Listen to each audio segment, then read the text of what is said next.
fairness po, napakaganda ng pagkabalot niya. Super. Ang dami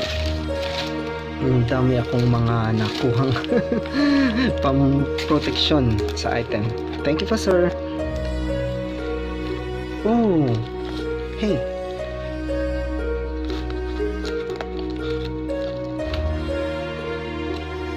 Wow.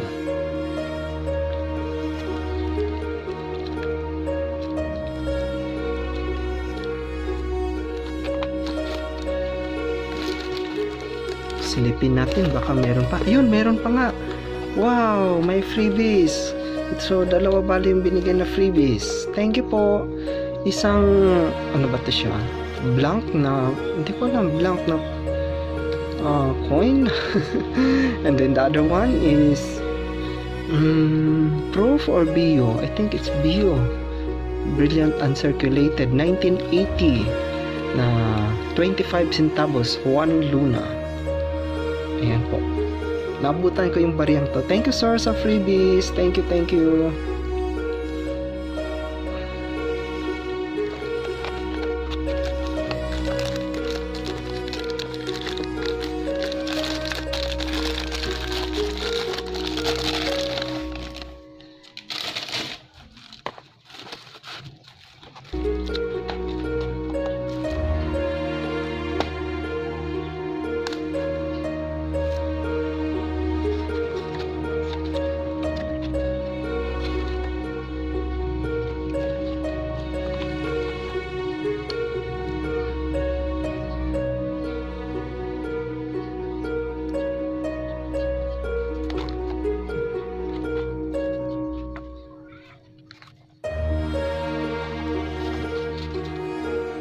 Okay, so ito na po yung ating na-unbox na 1975 proof set.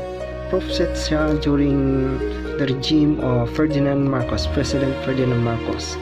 So kung mapansin nyo dito, dalawang Ferdinand coins and then isang Aguinaldo coin. Ayan, proof set, ibig sabihin parang mirror finish siya. Wow, napakaganda. So, nandito rin yung 1 centavo. Not sure kung klaro. Ayan. Nandito rin yung 1 centavo, 5 centavo, 10 centavo, 25, and 1 peso.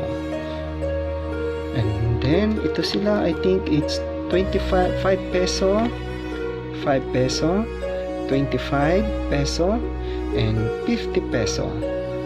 So, yung 5 peso is Marcos. Ito siya, nickel po siya na barya, hindi po siya silver.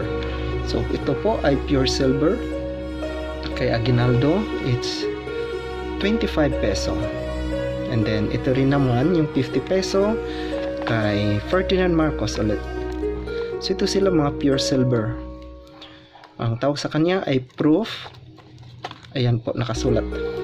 Proof finish sila. Ibig sabihin, para siyang mirror. Kung papansin nyo, nagre-reflect siya sa ilaw. Okay. So, ito yung kanyang lagayan. So far, walang damage. It's 1975. So, may kaidaran na talaga pero na-preserve ng maayos ng may-ari. So, ayan po. Wow. Meron pa to siyang isa. Pagkakalam ko, meron pa ditong naka-cover. Pero wala na siya dahil siguro natapon ng mga former na owner. And then ito sila, meron pa to siyang box na sleeve carton, so possibly hindi siya ganito lang. Unfortunately wala na rin na dispose or kaya nasira na siguro siya sa katagalan ng panahon. At merong binigay sa akin na dalawang freebie. Thank you po, sir. Thank you po. So yan po yung binigay ni sir.